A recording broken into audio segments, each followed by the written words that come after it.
Today's a big day for the crypto market as Jerome Powell and the Fed at 2 p.m. Eastern time will announce their rate hike decision. We're going to talk about what that means for you. And we have the Senate who rubbed it in our faces that the SEC, CFTC, and other agencies out there did an amazing job keeping the crypto contagion out of traditional finance. Well, the Senate was wrong, and we get to rub egg in their face. And crypto hot potato gets even hotter as two companies fight for $446 million.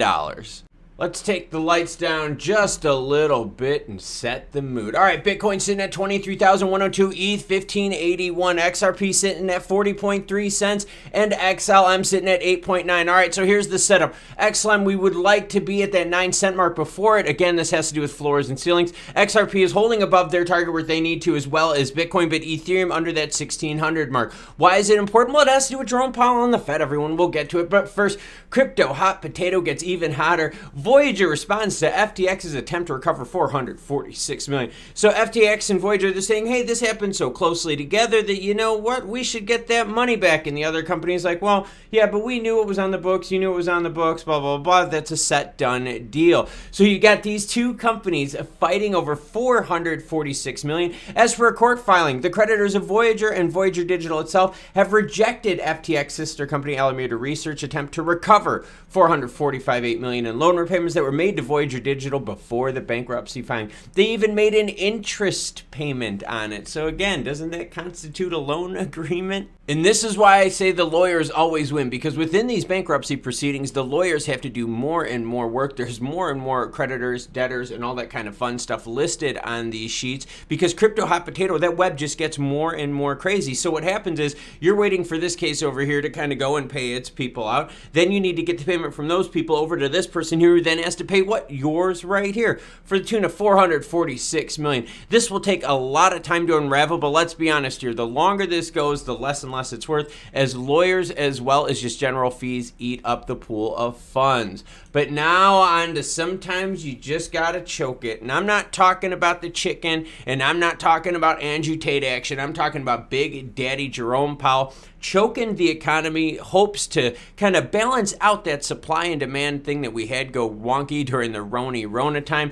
Jerome Powell is set to make a 25 basis point hit. Fed expected to raise interest rates amid recession fears. That's right, because he has choked things so hard. 3 consecutive 75 basis point hits followed up with some 50s, and now people are hoping, right, fingers crossed, for a 25. If we see a 25 with the Fed being kind of, I don't want to say extreme hawkish, but kind of like, hey, we'll still kind of hit you hard again if we need to, you will see the market kind of slowly keep moving back on up. There would be no reason for it to go down. Now, if they come out with a 50 basis point hit, that'll certainly take the markets down.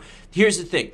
People that are going to be scared, right? You're going to see scared selling leading up to this. I wouldn't be surprised if right before the announcement you see kind of a pullback. And then, hey, once, he starts talking, it goes up. You could see anything from here. Why? Because it all depends upon his comments, all right? And his comments are going to come at 2:30 p.m. Eastern time.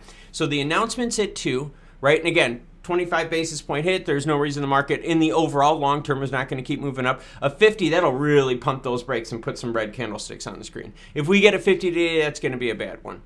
So we got Jerome Powell choking the economy to now let's get into talking about the Senate being wrong. And I watched it over again, and it was funny because, we had these good people here that are supposed to be out there to protect us, and CFTC people out there patting themselves on the back, the old circle jerk.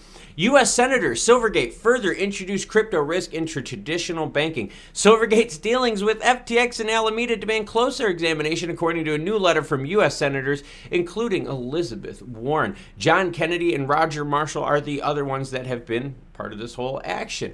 So guess what? This was a whole Senate hearing about how they did such a great job, regulators, and how the government, the Senate, and how these laws that we have protected traditional markets. But yet here we go, less than 2 months later, you've got senators out there saying, guys, Silvergate, traditional finance, yeah, they were dealing with crypto stuff directly. And you're like, all right, how bad was the impact? Boom.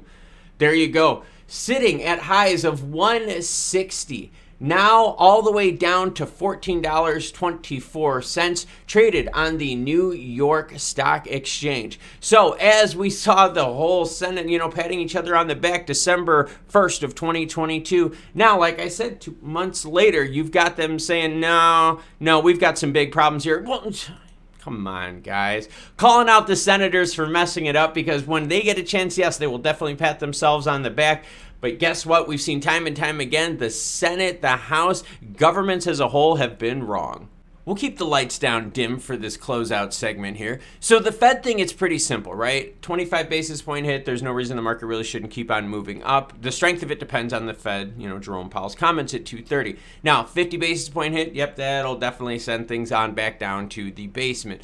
But it really comes down to the comments. What does the Fed look like saying, hey, look, if the next inflation only comes in, at say like 6.0, no, we're not happy with that. That's still 4 up than where we need to be. We will then have to come with a 50 basis point. It depends on those comments from the Fed. So we get a 25 in extreme hawkish comments. That'll definitely flatten the market out for a bit. And then we'll have to do what, everyone? Wait for the next CPI data, which if you hit the subscribe button, you're not going to miss out, because we're not going to miss out on this channel as we cover macroeconomic events. Crypto hot potato, and did you see I almost fell right there? Crypto hot potato, right? You've got Voyager, FTX, Alameda, sister company action going on, fighting for 446 million. It's going to take time. And remember, you're not getting dollar for dollar for the asset. So that 446 just gets shrunken down over time. All of a sudden, now you have pennies to the dollar. Creditors, who are how many people downstream, get less and less and less. Crypto contagion, crypto hot potato. We're going to be dealing with this mess for months on end as we unravel the tangled web. And the Senate, yes, they patted themselves on the back and how good of a job they did protecting traditional investors and traditional markets from the exposure of FTX and crypto, only to find out that 2 months later, they admit that, oh my gosh, we screwed up. We have a problem with Silvergate, traded on the New York Stock Exchange. Yeah, under regulation by the SEC. So apparently the SEC does miss that kind of stuff. So maybe they shouldn't be patting themselves on the back so much. Now I have a deep dive video on 2 events that are big for the Stellar Network. That's this video right here. I highly encourage you to watch it and check out the awesome promotion that we got for the channel. I've got a lot of working out to do because I've got a practical fitness test up this weekend. Ooh, fun stuff, everyone. So until more news breaks, you cool cats, have a great rest of your day.